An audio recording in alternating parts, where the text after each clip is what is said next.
What is up, ABL Primetime? My name is CurseShaka, and I am here joined with PerkHaze. How are you doing, Perk? What's up, guys? You know what time it is? Do you know what time it is, Curse? Prime time. It's time for Prime, baby. Let's get it, dude. What's up, man? How you feeling today? Pretty good, man. Pretty good. How was your week so far? It's been good. That was about all the energy I've had for the whole week, so enjoy it because I just used up all of it. I got to go back to the hyperbolic time chamber now. Okay. Well, Start resting up. However you like to roll. Anyways, guys, we're here for Primetime Week 6. We're already halfway through the regular season, Perk, and today we have the battle between the St.Huberts Castaways, which are undefeated, against the Lansing Leafeons. Yes.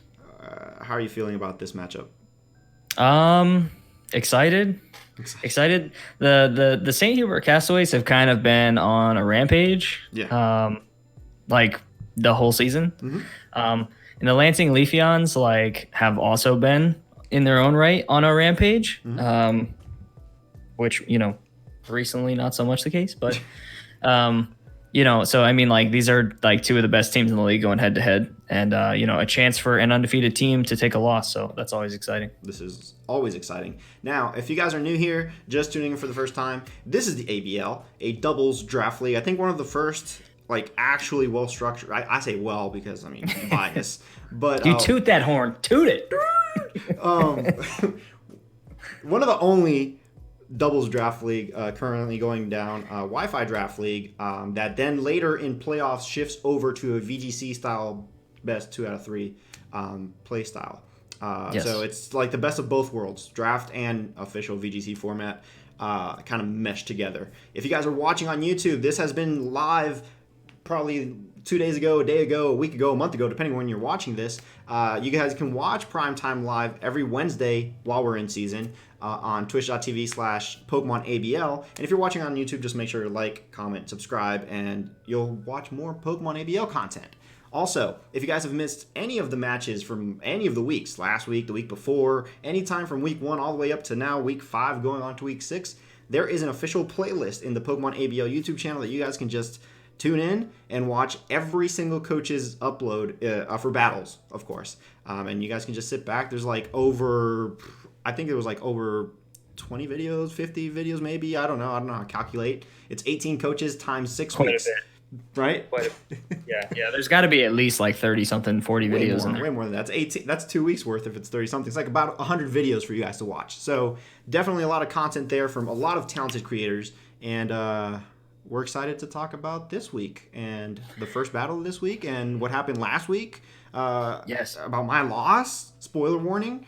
Yeah. And not the only big team to take a loss last week, too. Yep, this is true. Now, before we dive in, we're going to be talking about 2 matches. We're going to be talking about one match highlight. We're going to be talking about the power play winner. And then we're just going to show off and commentate over the actual match for today. Before we get into that, as always, you guys can go over to the Draft League site and check out all the stats. The stats are also scrolling down below, so you guys can see which teams got their wins, losses, so on and so forth. Before we go into that, today we do have the St.Huberts Castaways versus the Lansing Leafeons. Perk, before we do anything, who do you think gets the win here? I got to give it to the St.Huberts Castaways just because they've been so dominant, and they really haven't shown a whole lot of weakness in any of their matches. The Leafeons, they're coming off a loss, which is pretty tough. But they're also a really good team. But if I had to just, on paper look at it and pick one, I would have to go with Castaways. Definitely. Also, quick disclaimer, I do have to put this out.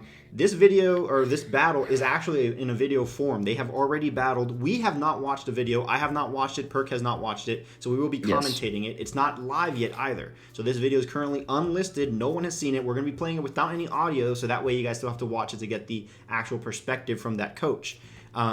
Just quick disclaimer there. And part of the reason we did that was just because we have a lot of coaches who are in different countries and stuff like that, and we want to give everybody an opportunity to be on the prime time to showcase their team, what they can do. Yep. And that just doesn't always work out with people being 13, 14, 15 hour time differences. Yeah, exactly.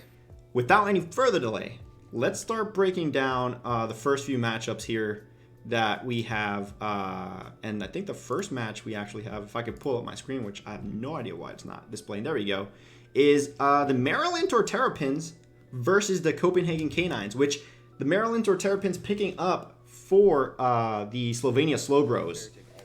Yes. Have you watched this match by any chance? I did watch this match. I was excited to see it. Whenever you have a coach come in, semi-middle of the season, picking up a team, especially a team that's 0-4. Yeah. You don't know what you're going to expect, but I mean, we gave the job to, one of the best. And I think he did excellent. He made a lot of changes to the team, appropriate changes, I think, that were really, really solid.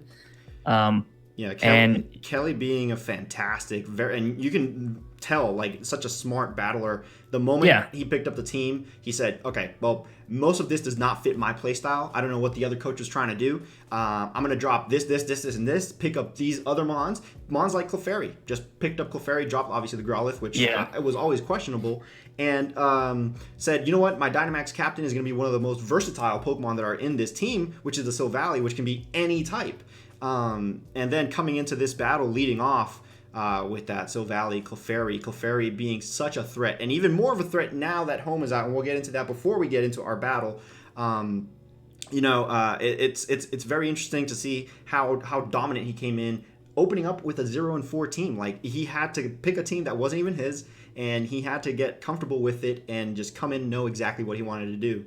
And I think, like, one of the coolest parts about this battle was just seeing him, like, go into this match and literally just have he clearly had a plan the whole match, because every single play he's like, cool, this is exactly what I want. I'm going to do this. I'm going to do this. If he brings in this, I'm going to do this. This works for me. This doesn't work for me. And it's just like, he might as well have been here the whole time, because the guy's more comfortable than some of the other people who've been in the league the whole time. I mean, he just seems so natural at it. And this is it was just really impressive. True. The fact that he opened up and he knew, hey, he didn't lead Charizard, so this is great, because now I can set up my rocks, and now that Charizard is pretty much crippled. You know what I'm saying? And he knew he wanted to do that right off the bat. He knew he had to save his Silvally for later, so that he can just start rocking with it as much as he wanted. Like, he had such good positioning, and he knew he had a clear vision of what he wanted to accomplish, and he just went for it. He just went straight for it. Not to downplay the other coach either. No, because it was a good battle, and it was close. So yeah, it was close at the end of the day. Salabgo having such a threatful team with such good synergy. He has a Tyranitar, he has the Gastrodon, he has the Charizard. These are all Mons that are good in VGC. Like, they're currently like the most used VGC Mons. To have them in a doubles draft league, first off, obviously when we were drafting, we didn't know which Mons were going to be viable, which ones weren't. But the fact that he had that vision early on and saw that these Mons were going to be good says a lot. Now, maybe like matchups have been not so great, being a draft league, of course, and so on and so forth. But still, it's not like the other coach didn't know what they wanted to do. It was just more, I think, the experience played a bigger role here, and Kelly just like having played for so long. Yeah, no, I'd agree. I mean, Salabgo is obviously, a very good and talented coach in his own right. I mean, he was a coach that we actually got brought in off of a tournament that the ABL hosted, and the winner, they got to come into the league without applying. Yep. And he was the one who won that. So, I mean, like, he definitely knows what he's doing. It's just, I think it's just, it was a good battle. And I think, Kelly's just really, really talented. Very talented indeed. And then let's go ahead and move on, because again, last week we had a whole 1 hour thing because the coaches, of course, there was some issues of it obviously being a live match and whatnot. Today we're going to take it a little bit more up to speed. Then we'll be back on track for next week, of course. Let's move on to the next match, which will be the power play. So let's go ahead and talk about, before we actually reveal who the power play winner will be, how do we set this up?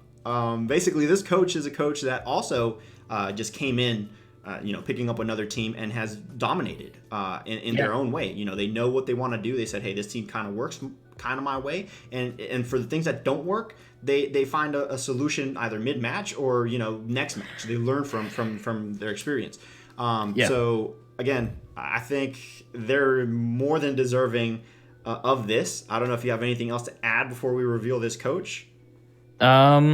No, I just think, like, honestly, it's funny that you said, that they came in, this wasn't their team, because until you said that, I actually forgot that was a thing, that they didn't pick this team. They came in, as a backup coach.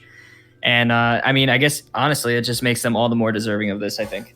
Yep. So revealing the coach, we have none other than the Vancouver Corviknights. I gotta say, man, they played well.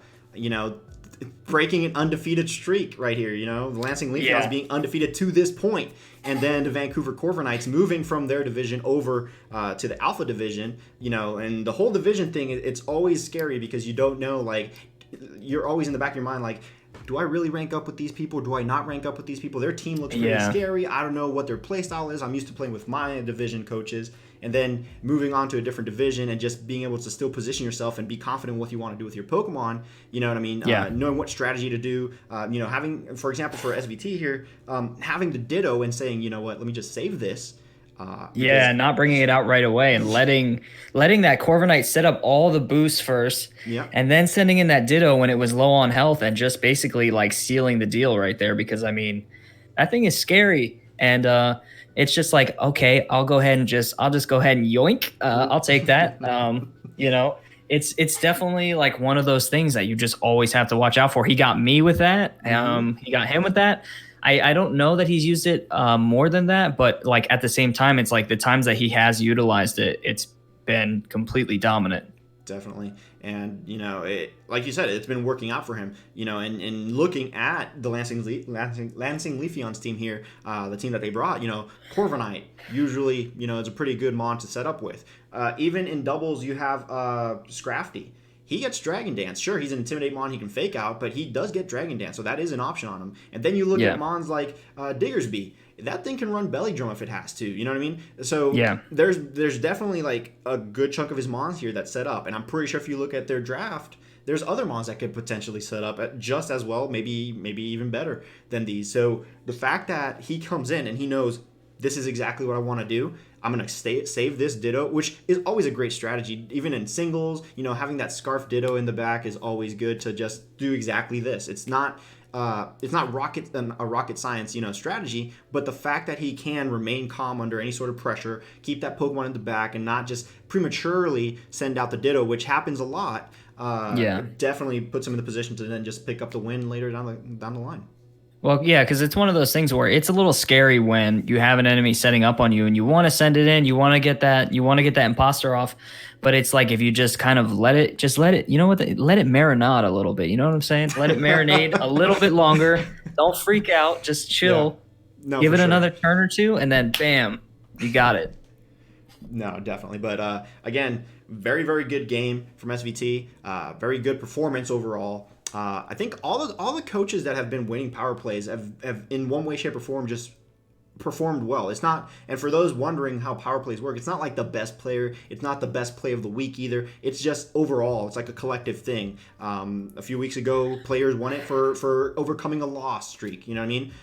Learning from their experience. It's a collective.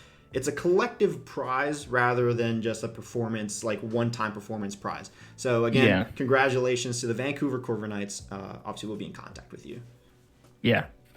So before we get on to this match, which I'm very excited to watch, like super excited to watch, there are some things we have to kind of announce and address. It's already been addressed for the coaches in the ABL Discord server, so all the coaches are up to date. And it's in regards to Pokemon Home. For those of you wondering, and GMAX Toxtricity. For those of you wondering, will this affect the draft league? Will these coaches now get access to pick up Blastoise with Shell Smash and Incineroar with Intimidate? That's a hard no. I don't think there's like any league that will just do that flat out without having to pull in like a mid-season draft, which at this point we're just too far in to do that. And we've always said that we were probably not gonna add them.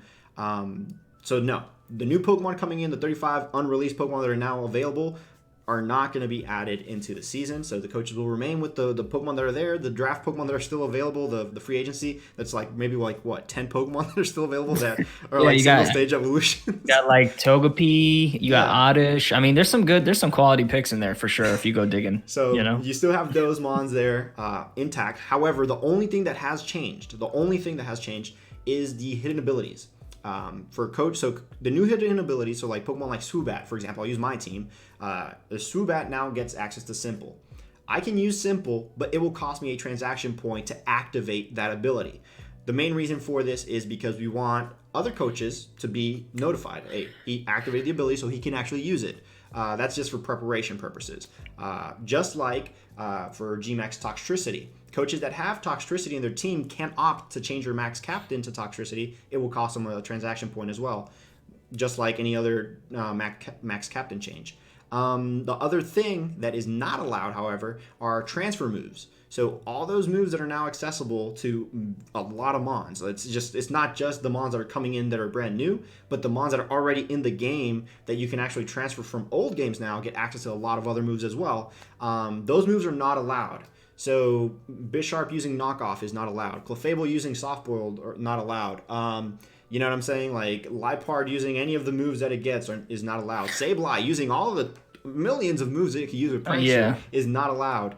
And you know, Zubat being able to use Tailwind is not allowed. So moves, not allowed. New Pokemon, not allowed. Hidden abilities and the new Gmax, yes. It'll cost them a transaction point. So I think we're pretty clear with that, right? Yep. Sounds good. Awesome. Now, without any further delay, let's get on with this match. We're going to be showcasing the matchup between the St.Huberts Castaways and the Lansing Leafeons. You excited? Yeah, let's get it, man. Let's do this thing. Let's do this. All right.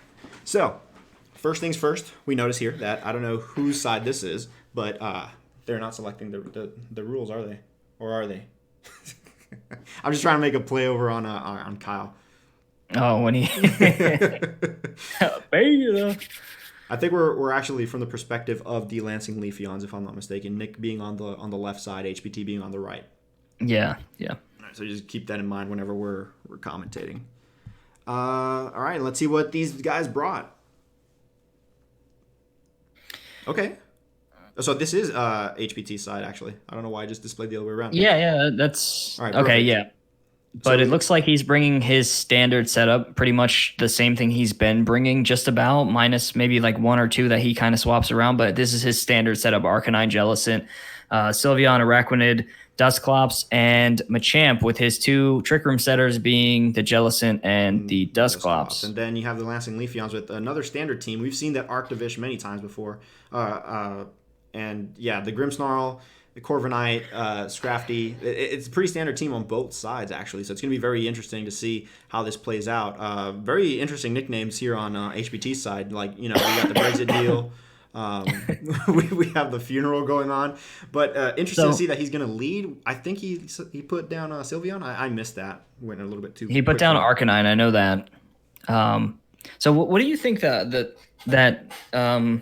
the Leafeon's options are here? Because obviously we've seen the Castaways be a predominantly Trick Room focused team, but not in every scenario. They have not utilized it every time, and sometimes they utilize it mid-match. Yeah, something I really realize, like I've noticed a lot from the St.Huberts Castaways, is that they like to burn, like get status conditions in general, whether it be burn, for sure, some sort of toxic. So I don't know. Well, Grimmsnarl is something I would definitely lead, but I don't know if he's rocking Taunt on it. If he has Taunt on that, the first thing I'd do right here is probably run away, because that Sylveon we saw had the throat spray. A hyper voice with Pixelate, that thing is just too powerful. Options here, probably try to set up maybe Light Screen, or just switch your Grimmsnarl if you want to do that, and then try to get some sort of paralysis or status condition on the Arcanine.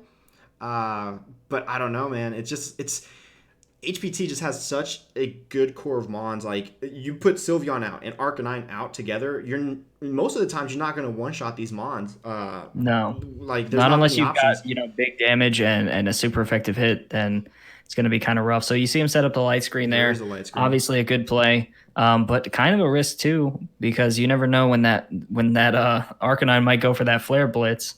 No, for sure. And we see the Volt Switch coming out from the Galvantula, which did a good chunk of health on the Arcanine, and then Arcanine activated its berry. Yep.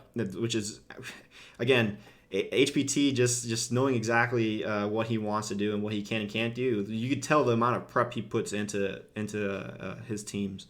Yeah, for sure. I mean, knows like, hey, I can live this, I can live this, I can live this. So, go ahead and hit me, activate that berry. I'm just gonna do what I want to do. So we see the Arctovish come in. There's the Flamethrower coming out from Arcanine into the Arctovish slot, which doesn't do that much, but he does get the burn, and this is exactly what we were talking about. Every single time I've seen an HPT match, St.Huberts Castaways always get that burn no matter what, whether it be Will-O-Wisp, whether it be just using a Fire-type move. That like burns and status conditions are just so prominent from this team. And then we did see the Hyper Voice. It really whittles away their opponents. I mean, like, if you have a predominantly physical team, I mean, getting everything burned, I mean, you're just kind of stuck at that point. Yeah, and you can see right here, he's not immediately switching out. And he's kind of just like, he can do kind of whatever he wants right here. Obviously, he's going to want to take Arcanine off the field, most likely. Mm-hmm. But, he's got the Arctovish burned. I don't know that he's got a whole lot of options on Grimmsnarl necessarily, but I guess we'll see. Yeah, no, I mean, the Grimmsnarl should just go down anyways here. That Sylveon did get a boost with the Throat Spray after using Hyper Voice, so it's probably going to go for that Hyper Voice again. And again, Vicious Rend won't do almost anything on that Sylveon because of the burn that Arctovish got, and then Hyper Voice is getting that double KO. Again, that boost on Sylveon, that is the focus that the Lansing Leafeons should be focusing on right now, because that thing is just going to start whittling things away. And then Jellicent is here now. I didn't see if he had Trick Room on it or not, but that's an option now, too, if he does. Exactly. Sylveon not being super fast either, and we knowing that there's a Galvantula in the back, which is somewhat fast. I don't remember what else is on his team, but, that's always an option in the back. Yeah, and hopefully, like, I don't know if he has access to it, but Throat Chop, I mean, I think when you're playing the Castaways, Throat Chop needs to be at the top of your list, because he's been using the Sylveons so much and so effectively with Hyper Voice, Pixelate, and whatnot, that just being able to remove that option from him is huge. No, definitely. And we do see the Trick Room here. Yep. So there is a Protect Trick Room being set up. And again, the Galvantula being super fast here in this case, because the rest of the Mons on the field aren't necessarily that fast. Corviknight being in the field, somewhat of a threat to the Sylveon, but we did see that Sylveon had Mystical Fire, and it does have that +1 special attack. So again, that would do some good damage onto the Corviknight should it need to. And there's a Thunder coming in from the Galvantula, which does knock Big out. Thunder. That is huge, preventing the Trick Room. But then again, there's another Trick Room setter in the back with the Dusclops, and that thing rocking that Eviolite. I think that should be enough to take a Thunder if he really wants that Trick Room. Kind of surprising to see him go for that Thunder, because I mean, like, obviously Thunder can miss, and he has the option to Gigantamax on that Mon, so he technically, took a pretty big risk, going for that move, because had he missed, then the Castaway set up Trick Room, and he's kind of in trouble at that point. Gigantamax on Galvantula? On Corviknight. Oh, okay. Yeah. Definitely. It's going to be very interesting to see how this plays out now. HPT opting to not set up Trick Room rather than try to double down on it with the Dusclops. I didn't see what he chose. Was he trying to hit that Corviknight? I believe so, yeah. So I would imagine we're going to see the... Oh, we don't. I thought we would have saw the Gigantamax there, but I guess he knows, probably going to get hit with a Fire-type move. Might be time to switch it up. No, definitely. So we see two switch outs here, Corviknight and the Sylveon getting out of the field. We see the Dusclops coming in. Again, we know that this Dusclops can set up the Trick Room, and we do see that Galvantula is actually Choice Scarfed. So Thunder coming into Arcanine, getting another knockout, which is very, very a very, very good play there, because Arcanine being such a threat. Again, not as much of a threat as the Sylveon and the Araquanid have been for most teams against HPT, but that was still a very, very good play from the Lansing Leafeons. Yeah, and I mean, now he's got his Trick Room setter up, but the only problem is, he can probably take that thing down before it even gets set up. And, Machamp is good, but not like, the biggest threat in the world or anything. The other thing too is landing those Thunders back to back. I mean, I don't see him landing another Thunder right now. And if he does, wow. But looking at what he's got on the field right now, it seemed like he was trying to opt for an ally switch with the Dusclops. I think he's predicting the Galvantula trying to target the Machamp. So it's going to be very interesting to see what exactly he's trying to go for. He doesn't necessarily have anything here that's going to do any damage to any mons on the field. Bullet Punch not doing that much to the Galvantula. I don't know. We'll see. Oh, good point. Kyogre pointed out that Galvantula does have compound eyes. Oh, his Galvantula? Yes. True. So I guess for another Thunder. Yeah, no. And that's pretty good damage. Yeah, so we see the Will-O-Wisp and... Yep. So, I mean, I don't know. I think like that was if he was going to set up Trick Room, that would have been the turn to do it for sure. Just given like knowing how we know it played out in the end. Yeah, no. But that burn on the Dusknoir is actually pretty big. Dusknoir not being as good as Dusclops with the Eviolite, honestly, especially in doubles. Burn is probably one of the best things you could do to that. And then right now, HPT, again, like we've been saying, the burns that he likes to set up on opponent's team all the time are big. There's a Mist Thunder, and here's a Facade coming in from Machamp over to the Galvantula. And again, Will-O-Wisp right back onto the Dusclops. Going right back, yep. Which again is big.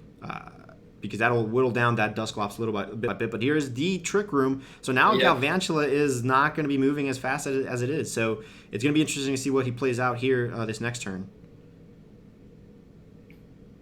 Yeah, because I think at this point, like, I mean, Galvantula is, it's really fast, or at least it's the fastest thing on the field. I mean, it could probably take a hit here, but it really just depends. And we see him opting for Imprison, trying to see if that Dusknoir has Trick Room on his own side, trying to prevent that probably. Oh, that would be pretty clutch. Yeah, I think that's what he's trying to do. So he's going to go ahead and switch out that Machamp, bring in the Sylveon, and I think he clicked Imprison onto Dusclops to try to prevent Dusknoir from hitting that Trick Room on his side. I think that's the idea here. So there's a Thunder from the... And I believe that's exactly what he's going to do. Dusknoir is going to move last.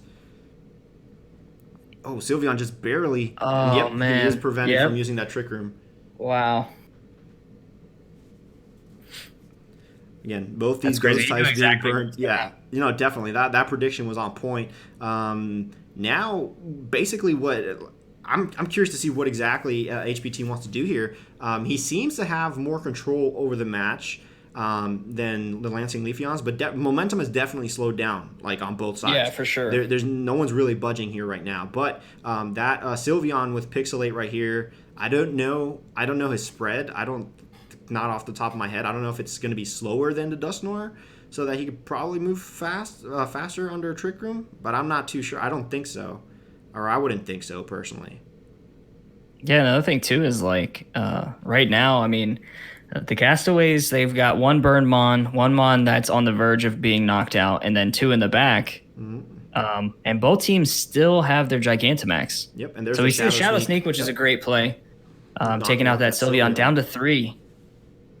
And there's another Will-O-Wisp coming out again. Like we keep saying, those status conditions coming out from HPT and the St.Huberts Castaways are always big. We remember week 1 they played against Slovenia Slowbros, and they went to timer, basically just trying to poison and burn each other back and forth and rotating their mons. So, HPT is no stranger to, just letting time run and just trying to get himself into a position, whether it be slow or whether it be quick. If he wants you burned, he'll get you burned. If he wants you, shifting Pokemon around, he'll go ahead and do that as well. But we see him here with 3 Pokemon, and I think this is the closest I've ever seen HPT in a match personally. So Lansing Leafeons doing a good job playing the game, like playing the slow and steady game. So we'll see. And the other thing too is like, I totally lost my train of thought. I was gonna say, oh man, I don't even remember. Whatever. I had it. It was there. Quality commentary was coming, and now it's gone. And you'll all Team Snag'em West asking if there isn't a limit on status moves, and no, there's not on burns necessarily. There is a sleep clause, but other than that, there isn't on anything else. So HPT playing the rules thoroughly, just as other coaches have done in the past. There's a withdraw from the Galvantula. Coming into, Yeah. I don't think we've seen this Pokemon. Is it Scrafty? It is a Scrafty. Yes. Oh, so what I was gonna say, a lot of other teams too, when only having 3 Mons, would well, guess technically at the start of the turn he had 4, but choosing to go for the Will-O-Wisp when the partner on the other side is gonna go down, um, is kind of risky because you want to get that damage off because you're running out of options, and to be able to be like, okay, well, if I get this burn, that's more important than just getting some extra chip damage off on my opponent. I think that just shows the caliber of coach that HBT actually is. No, for sure, for sure. There's a Shadow Sneak coming into the Dusclops. Again, not going to do that much because the Pokemon is burned. And then now another burn going into the Scrafty. Again, we keep saying this, the status conditions. Araquanid being Dynamax is a big problem as well. Max Geyser coming in. We do know it has a Mystic Water. We do know this thing's a threat. That should do a decent amount, and it does do half. Plus, it sets up another the rain thing too is like he's got to get that Dusclops off the field, because if he gets his Corviknight burned, he could be in trouble. Yeah, no, definitely. A huge play there would be trying to take care of that Dusclops. But again, that Dusknoir being burned, Shadow Sneak isn't really going to do it. Now the Reflect has worn off, so Araquanid is set to do even more damage now than before. Yeah.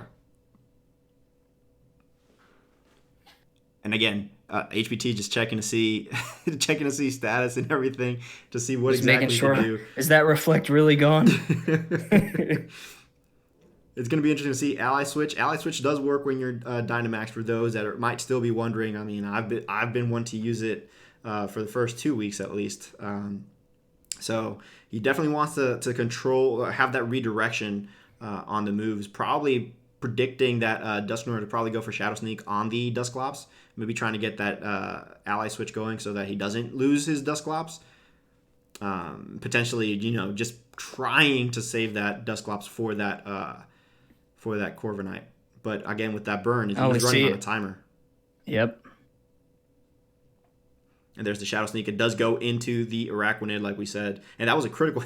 Oh, my goodness. Oh, man. That's rough. Sad. To see so little damage with the burn being a crit. Obviously, it's a Dynamax Mon as well. But that's going to be big. That Dusknoir does go down to that Max Geyser. So, again, HBT, even though they're in a really tight spot, they still seem to have domination over this match right now.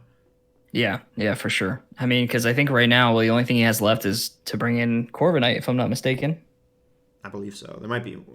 I think that's it, because he did take care of the Arctovish. He took care of the Grimmsnarl. Yeah, that should be it. Should be Corviknight, and maybe he still has Galvantula. I think he withdrew the Galvantula. So it'd be interesting to see. Zip Zap, is that the Galvantula? Yeah, Galvantula's coming back in.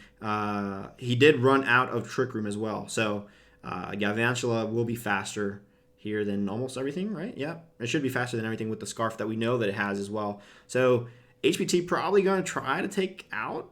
I personally would try to take out that Galvantula. I don't think that burn Scrafty is going to be doing much, in my opinion. And then potentially set up either Ally Switch or Trick Room here. It doesn't really matter at this point. But it's very interesting to see. I don't think that Dusknoir had that Dusclops had any attacking moves. So a taunt on that thing would have been very dangerous. Okay, so he does take down the Dusclops. Nice. So Volt Switch causing him to come back in with Corviknight. He still has the option to set up his Dynamax/Gigantamax Corviknight here. He hasn't used it yet, so I'd probably say this is where he activates that.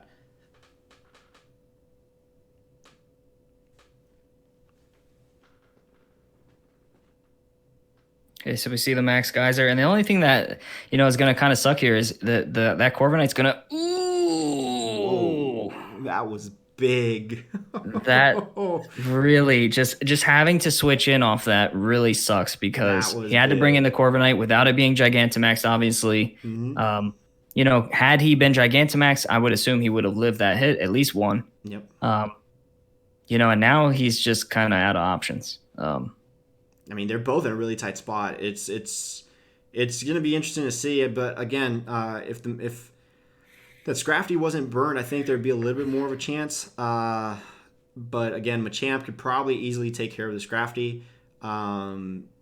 Galvantula, I'm not too sure what Galvantula does here because Araquanid just has way too much HP. I don't know what the spread is on Araquanid either, so it's going to be interesting to see what happens here. There's that Protect. Which is not too surprising because he definitely is going to want to take that thing down. Yeah, so no, for sure. So we see the Thunder. It's going to get protected. Close combat. Yep. And then it's not going to be enough. That burn coming in clutch. That burn being such a problem for the Lansing Leafeons. And there's the Facade coming in, doing an okay amount. That was actually a good chunk of damage on that Galvantula right there. And honestly, they're at the position where you protect. I don't think the Machamp has Protect, but Bullet Punch, and like if you could get a double Protect or just try to land a hit, it doesn't even matter at this point. You get the win. Yeah. And you just stall another turn, you get burn damage. So I think this is it. It just ends right here. Yeah, because that's going to take down the Galvantula. Yep. And I mean, that with what's it called, being burned, there's just no way. It doesn't matter. He can't kill both in the same turn. So yeah, no, but this was definitely a very, very close match. That Araquanid is going to come in and just finish off that Scrafty. Yeah. Ooh. Was that Life Orb? Oh, there it goes. There it goes. All right. Well, that was a good battle. That was a very good match. Congratulations to the St.Huberts Castaways, still undefeated. Yeah. That was big. One of the only, actually. Yes, this is actually true. All right. So, with that being said, I think how many teams are undefeated still? I think it's just two, right? Two at this point. I think it's just the Houston Team Rockets and the St.Huberts Castaways now. Now the question is, do they play? I can pull that up for you. I'll go ahead and I'll take a look if you want to. I can pull it up right here. We have the schedule. I believe they do, actually, but I'm going to double check. That way I don't lie. We're at week... no, they do not play. Not in this shuffle, at least, but maybe next one. They might play next shuffle. That's right. If they both stay undefeated, that will be my most anticipated match. Yeah, no, definitely. If they're not playing this shuffle, but probably next shuffle, if they were to stay in the same division, which I don't see them at this point. We're already halfway through. They just got to win. They have 2 more games. I don't see them dropping the St.Huberts Castaways. So, again, very, very, very good performance from the St.Huberts Castaways. And I think that's going to be it. We covered everything. Pretty much expect the videos for the rest of the coaches and all the rest of the battles on Saturday and Sunday. Those are the 2 days that our coaches upload. Some upload on Saturdays and some on Sundays because of being in multiple leagues. Is there anything you want to say, Perk? No. Well, as always, we appreciate you guys for watching and supporting the league, and we hope that you guys will go over to the ABL YouTube channel and check out that playlist. Go sub to the coaches. They greatly appreciate all your support. I promise they do. Yeah. And a lot of them make great content outside of just the ABL, so I highly recommend you guys go check them out, show them some love. And yeah, thank you again for just coming around for another Primetime this week. Awesome. Well, that's all the time we have for today, guys. Again, thank you guys so much for watching. If you're watching on YouTube, we haven't forgot about you. Make sure to like, comment, and subscribe for more PokemonABL content. Until next time, my name's CurseShaka. That guy over there on the Discord call is PerkHaze. And we'll catch you in the next Primetime.